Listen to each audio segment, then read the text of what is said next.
the century.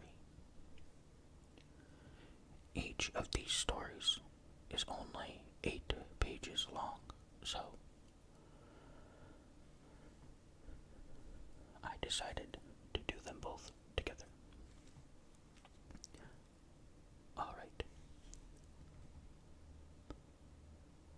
Let's get started with The Dripping by David Morrell. David Morrell, 1934, was born in Kitchener, Ontario, and was still a teenager when he decided to become a writer, inspired by the Route 66 television series created by Sterling Siliphant and encouraged by Hemingway scholar Philip Young at Penn State University, where Morrell eventually received his BA and MA. In 1970, he took a job as an English professor at the University of Iowa and produced his initial novel, First Blood, 2 years later. This book, since described as the father of the modern adventure novel, introduced the world to Rambo, who went on to become one of the most famous fictional characters in the world, largely through film adaptations starring Sylvester Stallone.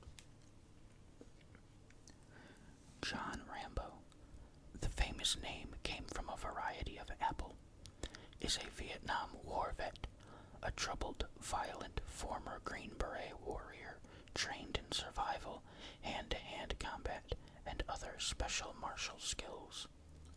The film series began with First Blood in 1982 and has continued with Rambo First Blood Part 2 in 1985, Rambo 3 in 1988, Rambo in 2008, and Rambo 5, scheduled for release in 2011. Morrell has enjoyed numerous other bestsellers among his 28 novels, including The Brotherhood of the Rose, 1984, which became a popular TV miniseries starring Robert Mitchum in 1989. In addition to his ambitious international thrillers, he has written highly popular horror fiction, notably Creepers in 2005, which won a Bram Stoker Award from the Horror Writers Association. He is also the co-founder of the organization International Thriller Writers. The Dripping is the author's first published story. It was originally published in the August 1972 issue of Ellery Queen's Mystery Magazine.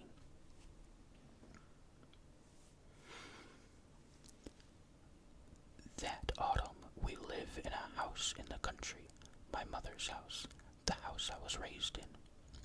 I have been to the village, struck more by how nothing in it has changed, yet everything has, because I am older now, seeing it differently.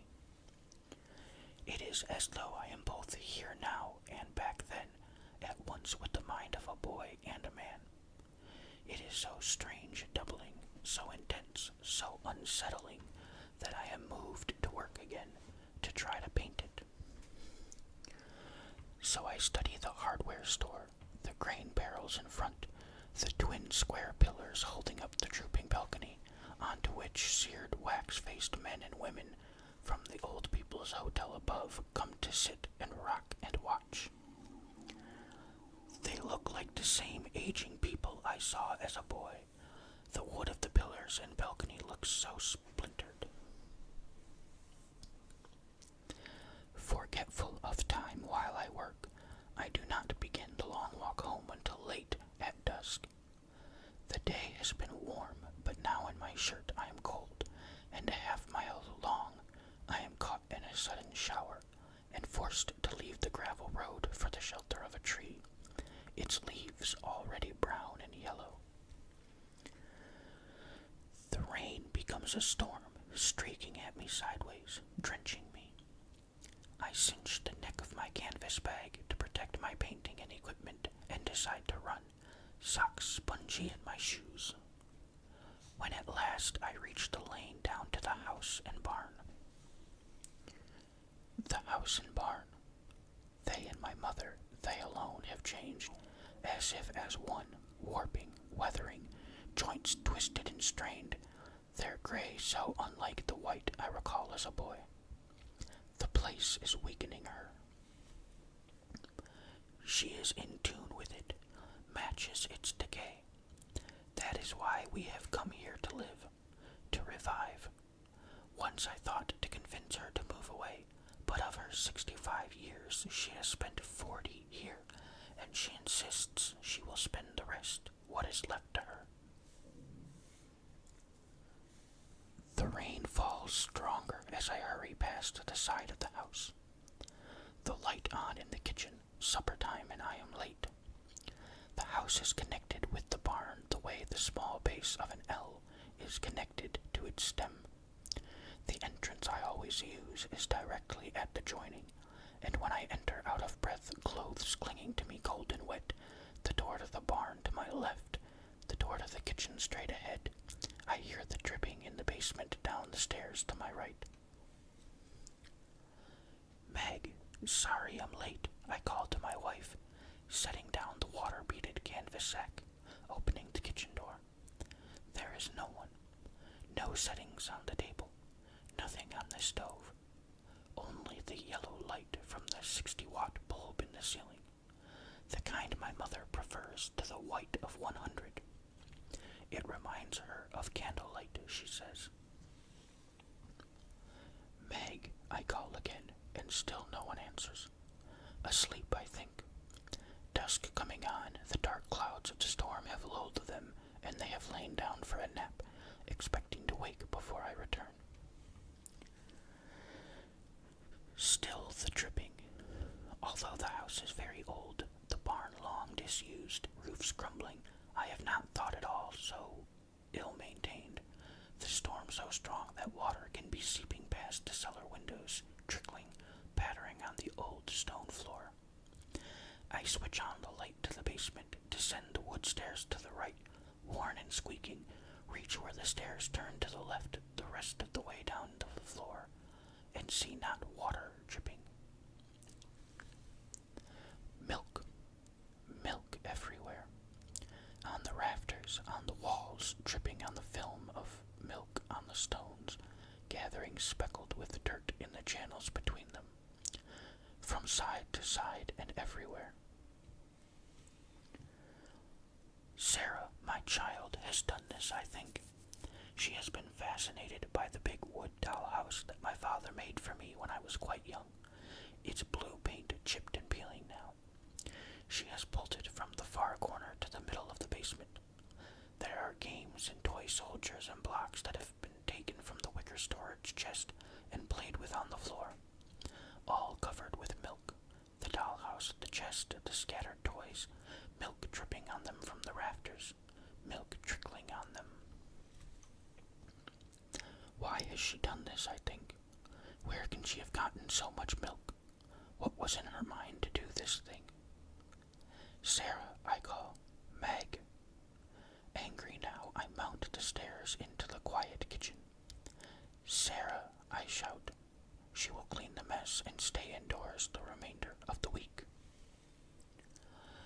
I cross the kitchen, turn through the sitting room past the padded flower-patterned chairs and sofa that have faded since I knew them as a boy, past several of my paintings that my mother has hung up on the wall, bright-colored old ones of pastures and woods from when I was in grade school, brown-shaded new ones of the town, tinted as if old photographs. 2 stairs at a time up to the bedrooms, wet shoes on the soft worn carpet on the stairs, hand streaking on the smooth polished maple banister. At the top, I swing down the hall. The door to Sarah's room is open. It is dark in there. I switch on the light. She is not on the bed, nor has been. The satin spread is unrumpled, the rain pelting in through the open window, the wind fresh and cool. I have the feeling then and go uneasy into her bedroom. It is dark as well, empty My stomach has become hollow. Where are they? All in Mother's room? No. As I stand at the open door to Mother's room, I see from the yellow light I have turned on in the hall that only she is in there, her small torso stretched across the bed. Mother, I say, intending to add, where are Meg and Sarah? But I stop before I do. One of my mother's shoes is off, the other askew on her foot. There is mud on the shoes. There is blood on her cotton dress. It is torn, her brittle hair disrupted, blood on her face. Her bruised lips are swollen. For several moments I am silent with shock. My God, Mother, I finally manage to say, and as if the words are a spring releasing me to action, I touch her to wake her. But I see that her eyes are open, staring ceilingward, unseeing though alive, and each breath is a sudden full gasp, then slow exhalation. Mother, what has happened? Who did this to you? Meg? Sarah? But she does not look at me, only constant toward the ceiling. For God's sake, Mother, answer me. Look at me. What has happened?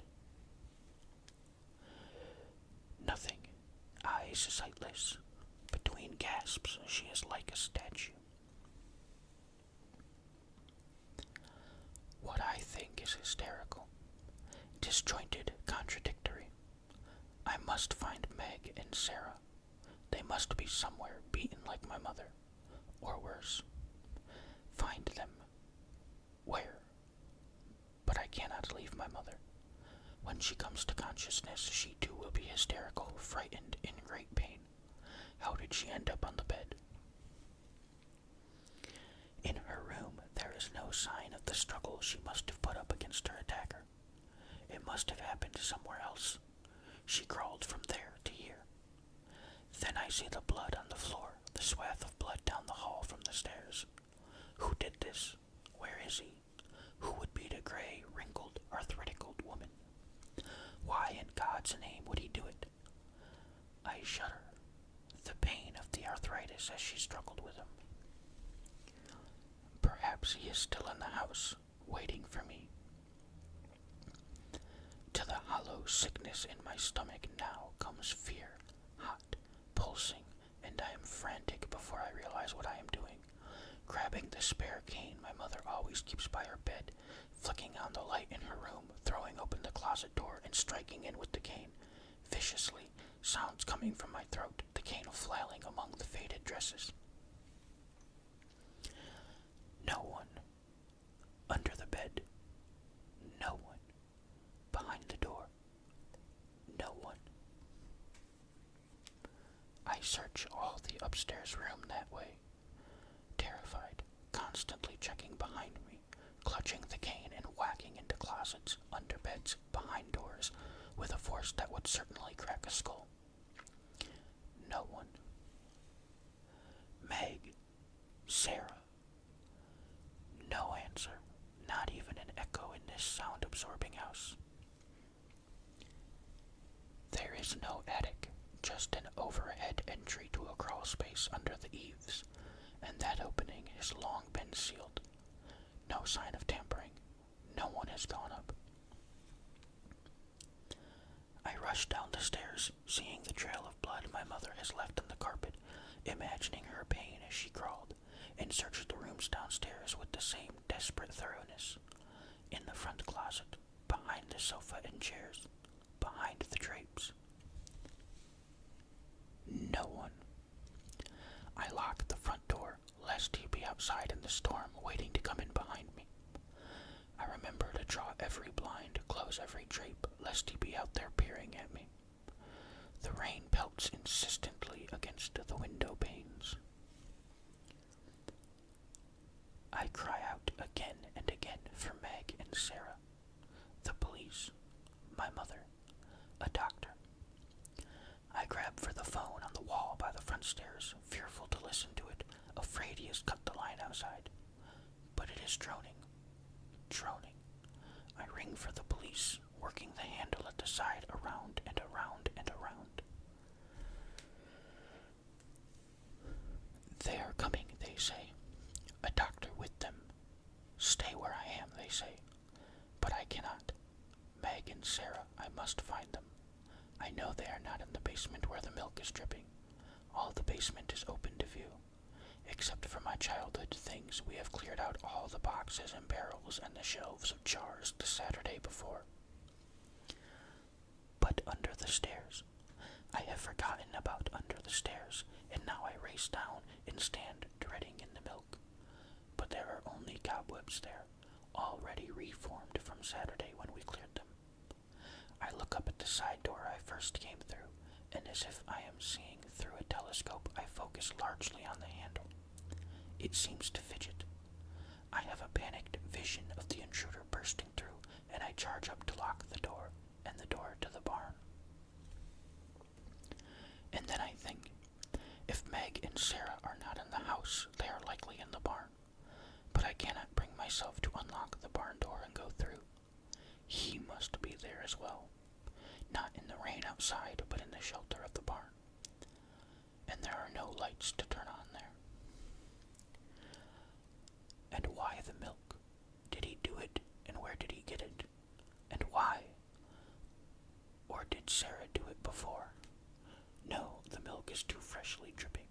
It has been put there too recently, by him. But why? And who is he? A tramp? An escapee from some prison or asylum? No, the nearest institution is far away, hundreds of miles. From the town, then, or a nearby farm. I know my questions are for delay, to keep me from entering the barn, but I must.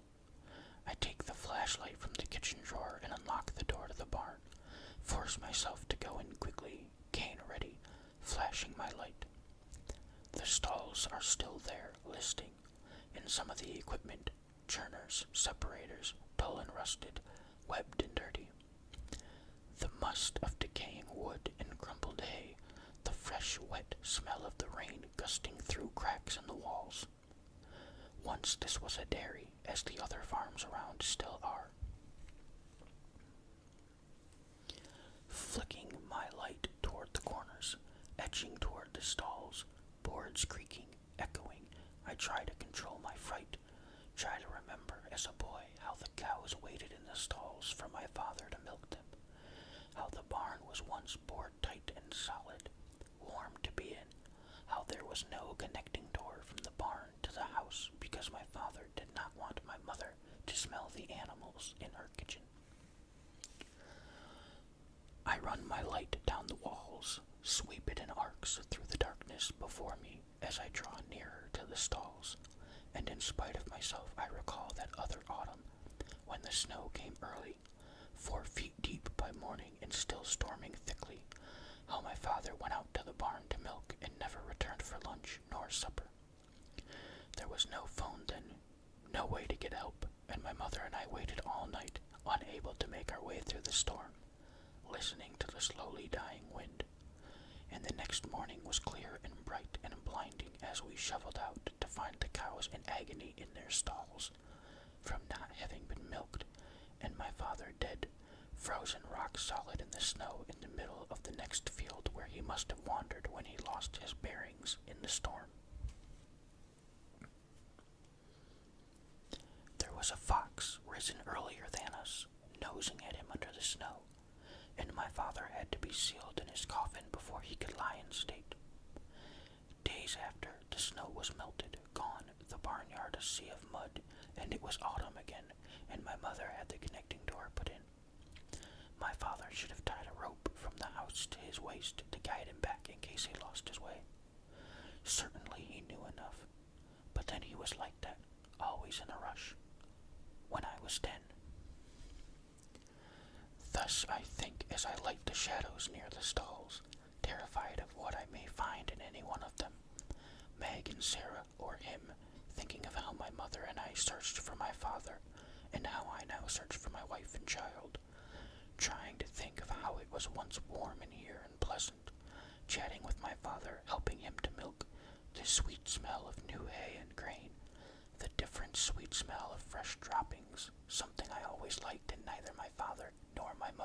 understand. I know that if I do not think of these good times, I will surely go mad in awful anticipation of what I may find. Pray God they have not died. What could he have done to them? To assault the 5-year-old girl? Split her. The hemorrhaging alone can have killed her. And then, even in the barn, I hear my mother cry out for me. The relief I feel to leave and go to her unnerves me. I do want to find Meg and Sarah to try to save them, yet I am relieved to go. I think my mother will tell me what has happened, tell me where to find them. That is how I justify my leaving as I wave the light in circles around me, guarding my back, retreating through the door and locking it. Upstairs, she sits stiffly on her bed. I want to make her answer my questions, to shake her, to force her to help, but I know it will only frighten her more, maybe push her mind down to where I can never reach.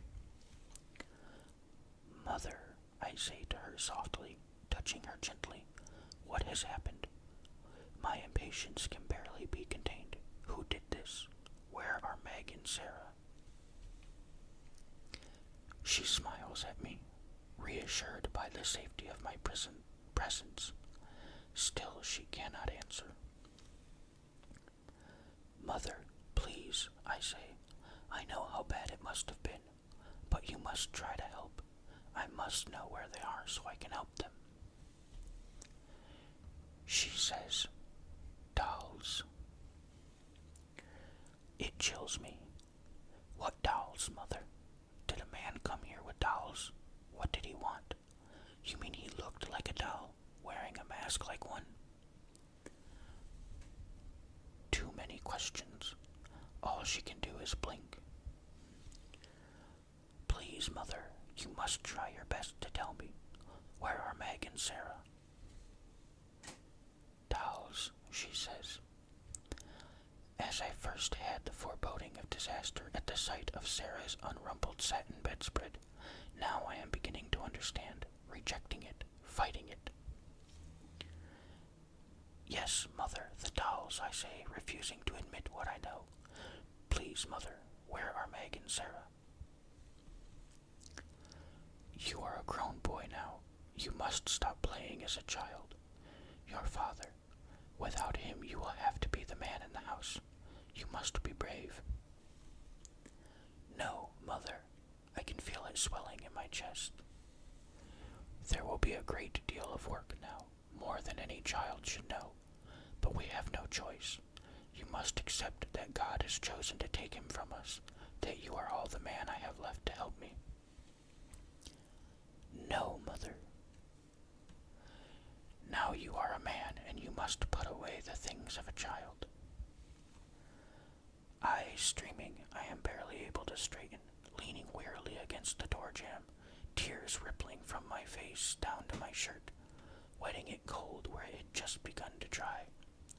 I wipe my eyes and see her reaching for me, smiling, and I recoil down the hall, stumbling down the stairs, down through the sitting room, the kitchen, down to the milk, splashing through it to the dollhouse. And in there, crammed and doubled, Sarah. And in the wicker chest, Meg. The toys not on the floor for Sarah to play with, but taken out so Meg could be put in. In both of them, their stomachs slashed, stuffed with sawdust, their eyes rolled up like dolls' eyes. The police are knocking at the side door, pounding, calling out who they are, but I am powerless to let them in. They crash through the door, their rubber raincoats dripping as they stare down at me. The milk, I say. They do not understand. Even as I wait, standing in the milk, listening to the rain pelting on the windows while they come over to see what is in the dollhouse and in the wicker chest, while they go upstairs to my mother and then return so I can tell them again. The milk, but they still do not understand. She killed them, of course, one man says, but I don't see why the milk. Only when they speak to the neighbors down the road and learn how she came to them needing the cans of milk, insisting she carry them herself to the car, the agony she was in as she carried them. Only when they find the empty cans and the knife in a stall in the barn can I say, the milk, the blood. There was so much blood, she needed to deny it. So she washed it away with milk, purified it, started to dairy again. You see, there was so much blood. That autumn, we live in a house in the country, my mother's house, the house I was raised in. I have been to the village, struck even more by how nothing in it has changed, yet everything has, because I am older now, seeing it differently. It is as though I am both here now and back then, at once with the mind of a boy and a man.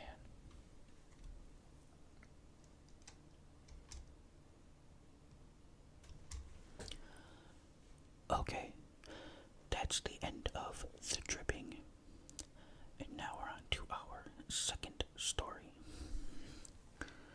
This story is called Slowly, Slowly in the Wind by Patricia Highsmith.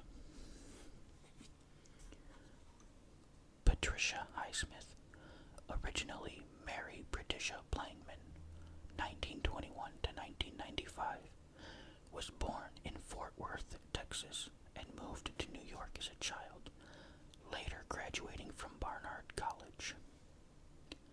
Her mother divorced her father 5 months before she was born, and had tried to abort her by drinking turpentine, so it is not surprising that they did not have a close relationship. Highsmith moved permanently to Europe in 1963, where she enjoyed greater success, both critical and commercial, than in America. Her first short story, The Heroine, was published in Harper's Bazaar shortly after her graduation, and was selected as one of the 22 best stories of 1945.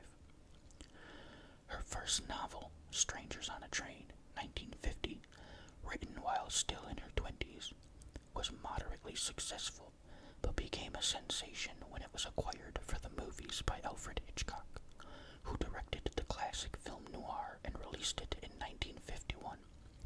It starred Robert Walker and Farley Granger. More than 20 films are based on her 30 books, 22 novels, and 8 short story collections, many made in France.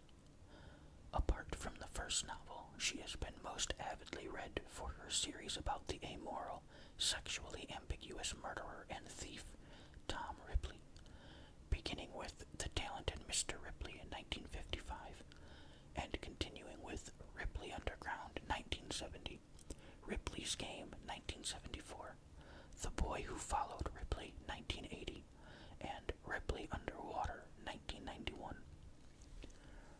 Ironically, her career and book sales received a huge boost after she died, when The Talented Mr. Ripley was filmed in 1999 by Anthony Minghella, starring Matt Damon, Gwyneth Paltrow, Jude Law, and Cate Blanchett. It was followed by Ripley's Game 2002, starring John Malkovich. Slowly, Slowly in the Wind was Highsmith's personal favorite of all her stories, according to an introduction she wrote for Chillers in 1990, a collection of her stories that had been adapted for a television series. She acknowledges that the title was inspired by an aide to then-President Richard M. Nixon, who said that he'd like to see a certain enemy twisting slowly, slowly in the wind. It was first published in her collection, Slowly, Slowly in the Wind, in 1976. Okay, this is Slowly, Slowly in the Wind. Edward Skip Skipperton spent most of his life feeling angry. It was his nature. When he was a boy, he had a bad temper. Now, as a man, he was impatient with people who were slow or stupid. He often met such people in his work, which was to give advice on managing companies. He was good at his job. He could see when people were doing something the wrong way, and he told them in a loud, clear voice how to do it better. The company directors always followed his advice. Now Skipperton was 52. His wife had left him 2 years ago because she couldn't live with his bad temper. She had met a quiet university teacher in Boston, ended her marriage with Skip, and married the teacher. Skip wanted very much to keep their daughter, Maggie, who was then 15. With the help of clever lawyers, he succeeded. A few months after he separated from his wife, Skip had a heart attack. He was better again in 6 months, but his doctor gave him some strong advice. Stop smoking and drinking now, or you're a dead man, Skip. And I think you should leave the world of business, too. You've got enough money. Why don't you buy a small farm and live quietly in the country? So Skip looked around and bought a small farm in Maine with a comfortable farmhouse. A little river, the Cold Stream, ran along the bottom of the garden, and the house was called Coldstream Heights. He found a local man, Andy Humbert, to live on the farm and work for him. Maggie was moved from her private school in New York to one in Switzerland. She would come home for the holidays. Skip did stop smoking and drinking. When he decided to do something, he always did it immediately. There was work for him on the farm. He helped Andy to plant corn in the field behind the house. He bought 2 sheep to keep the grass short, and a pig, which soon gave birth to 12 more. There was only one thing that annoyed him: his neighbor. Peter Frosby owned the land next to his, including the banks of the Cold Stream and the right to catch fish in it. Skip wanted to be able to fish a little. He also wanted to feel that the part of the river which he could see from the house belonged to him. But when he offered to buy the fishing rights, he was told that Frosby refused to sell. Skip did not give up easily. The next week he telephoned Frosby, inviting him to his house for a drink. Frosby arrived in a new Cadillac, driven by a young man. He introduced the young man as his son, also called Peter. Frosby was a rather small, thin man with cold, gray eyes. The Frosbys don't sell their land, he said. We've had the same land for nearly 300 years, and the river's always been ours. I can't understand why you want it. I'd just like to do a little fishing in the summer, said Skip, and I think you'll agree that the price I offer isn't bad. $20,000 for about 200 meters of fishing rights. You won't get such a good offer again in your lifetime. I'm not interested in my lifetime, Frosby said with a little smile. I've got a son here. The son was a good-looking boy with dark hair and strong shoulders, taller than his father. He sat there with his arms across his chest and appeared to share his father's negative attitude. Still, he smiled as they were leaving and said, You've made this house look very nice, Mr. Skipperton. Skip was pleased. He had tried hard to choose the most suitable furniture for the sitting room. I see you like old-fashioned things, said Frosby. That scarecrow in your field. We haven't seen one of those around here for many years. I'm trying to grow corn out there, Skip said. I think you need a scarecrow in a cornfield. Young Peter was looking at a photograph of Maggie which stood on the hall table. Pretty girl, he said. Skip said nothing. The meeting had failed. Skip wasn't used to failing. He looked into Frosby's cold gray eyes and said, I've one more idea. I could rent the land by the river for the rest of my life, and then it goes to you or your son. I'll give you $5,000 a year. I don't think so, Mr. Skipperton. Thank you for the drink and goodbye. Stupid man, said Skip to Andy as the Cadillac moved off, but he smiled. Life was a game after all. You won sometimes, you lost sometimes. It was early May. The corn which they had planted was beginning to come up through the earth. Skip and Andy had made a scarecrow from sticks joined together, one stick for the body and head, another for the arms, and two more for the legs. They had dressed it in an old coat and trousers that Andy had found, and had put an old hat of Skip's on its head. The weeks passed and the corn grew high. Skip tried to think of ways to annoy Frosby, to force him to rent part of the stream to him. But he forgot about Frosby when Maggie came home for the summer holidays. Skip met her at the airport in New York, and they drove up to Maine. Skip thought she looked taller. She was certainly more beautiful. "I've got a surprise for you at home," Skip said. "Oh, a horse, perhaps?" Skip had forgotten she was learning to ride. No, not a horse. The surprise was a red Toyota. He had remembered, at least, that Maggie's school had taught her to drive. She was very excited and threw her arms around Skip's neck. "You're so sweet, and you're looking very well." Skip and Maggie went for a drive in the new car the next morning. In the afternoon, Maggie asked her father if she could go fishing in the stream. He had to tell her that she couldn't, and he explained the reason.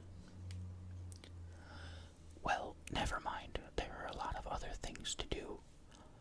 Maggie enjoyed going for walks, reading, and doing little jobs in the house. Skip was surprised one evening when Maggie arrived home in her Toyota, carrying 3 fish. He was afraid she had been fishing in the stream against his instructions. "Where did you get those?" "I met the boy who lives there. We were both buying petrol, and he introduced himself. He said he'd seen my photograph in your house. Then we had coffee together." "The Frosby boy?" "Yes, he's very nice. Perhaps it's only the father who's not nice. Well, Pete said, 'Come and fish with me this afternoon,' so I did." "I don't. Please, Maggie, I don't want you to mix with the Frosbys." Maggie was surprised, but said nothing. The next day, Maggie said she wanted to go to the village to buy some shoes. She was away for nearly 3 hours. With a great effort, Skip didn't question her. Then, on Saturday morning, Maggie said there was a dance in the nearest town and she was going. "I can guess who you're going with," Skip said angrily. "I'm going alone, I promise you. Girls don't need a boy to take them to dances now." Skip realized that he couldn't order her not to go to a dance, but he knew the Frosby boy would be there, and he knew what was going to happen. His daughter was falling in love with Pete Frosby. Maggie got home very late that night, after Skip had gone to bed. At breakfast, she looked fresh and happy. "I expected the Frosby boy was at the dance," said Skip. "I don't know what you've got against him, Father." "I don't want you to fall in love with an uneducated country boy. I sent you to a good school." "Pete had 3 years at Harvard University." Maggie stood up. "I'm almost 18, Father. I don't want to be told who I can and can't see." Skip shouted at her. "They're not our kind of people." Maggie left the room. During the next week, Skip was in a terrible state. In his business life, he had always been able to force people to do what he wanted, but he couldn't think of a way to do that with his daughter. The following Saturday evening, Maggie said she was going to a party. It was at the house of a boy called Wilmers, who she had met at the dance. By Sunday morning, Maggie hadn't come home. Skip telephoned to the Wilmers' house. A boy's voice said that Maggie had left the party early. "Was she alone?" "No, she was with Pete Frosby. She left her car here." Skip felt the blood rush to his face. His hand was shaking as he picked up the telephone to call the Frosby house. Old Frosby answered. He said Maggie was not there, and his son was out at the moment. "What do you mean? He was there and he went out?" Mr. Skipperton, my son has his own ways, his own room, his own key, his own life. I'm not going to. Skip put the telephone down. Maggie was not home by Sunday evening or Monday morning. Skip didn't want to inform the police. On Tuesday there was a letter from Maggie, written from Boston. It said that she and Pete had run away to be married. You may think this is sudden, but we do love each other and we know what we're doing. I didn't really want to go back to school. Please don't try to find me. You'll hear from me next week. I was sorry to leave my nice new car. Love always, Maggie. For 2 days, Skip didn't go out of the house, and he ate almost nothing. He felt 3/4 dead. Andy was very worried about him.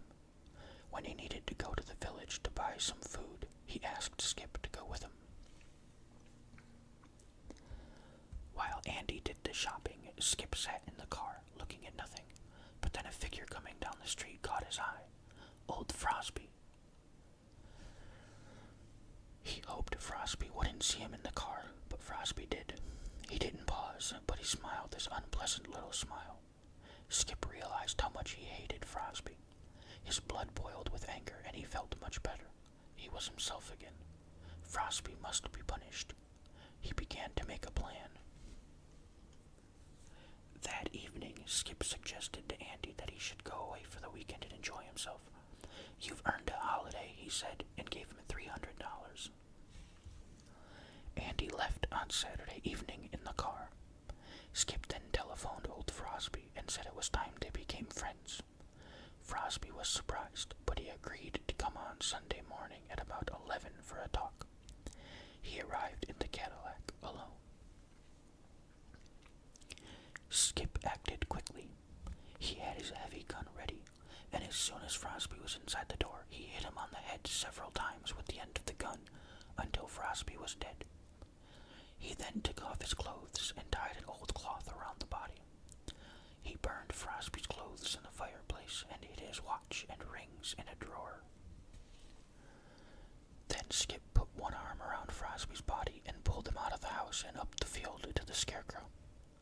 The corn had already been cut.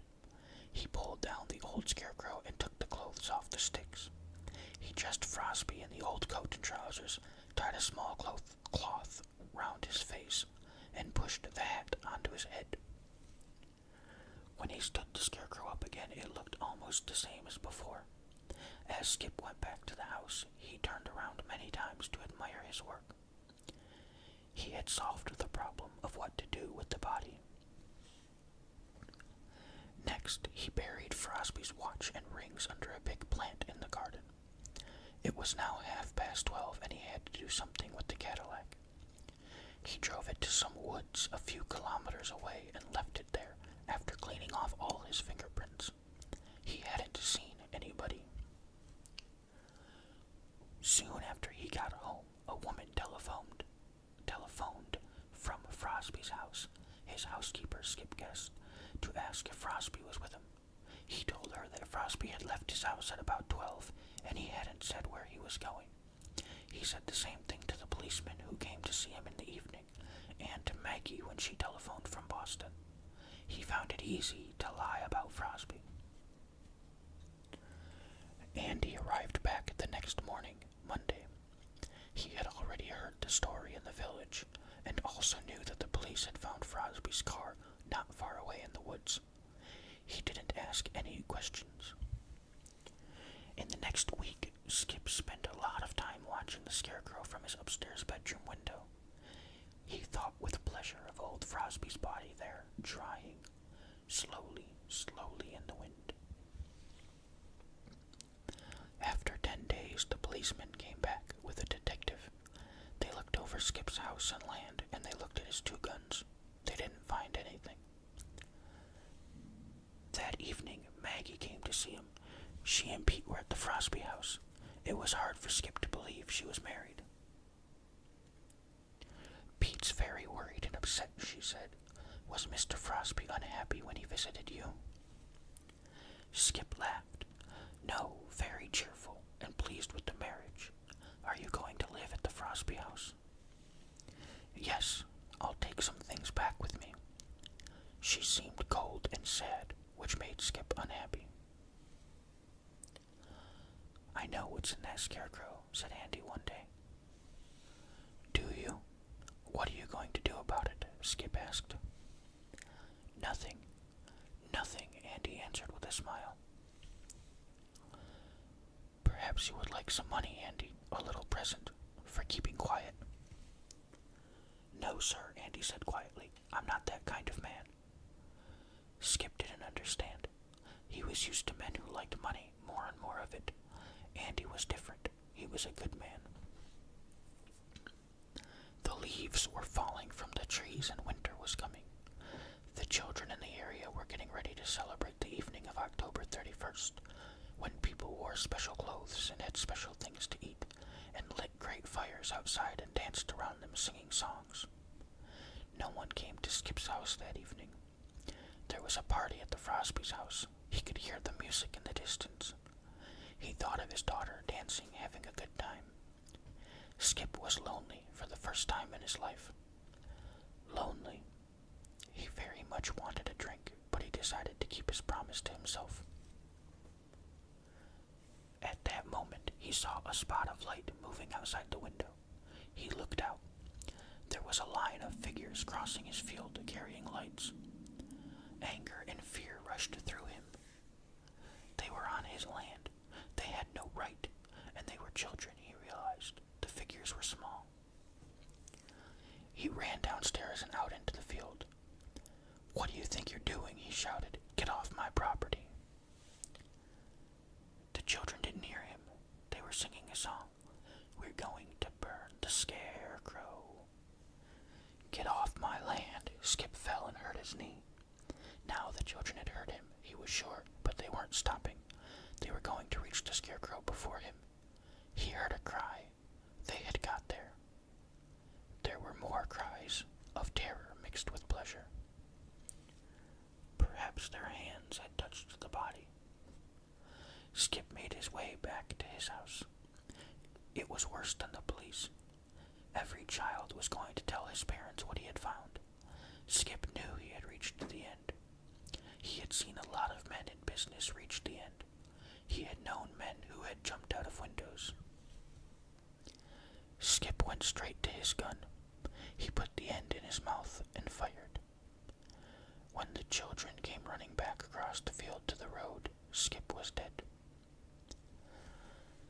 Andy heard the shot from his room over the garage.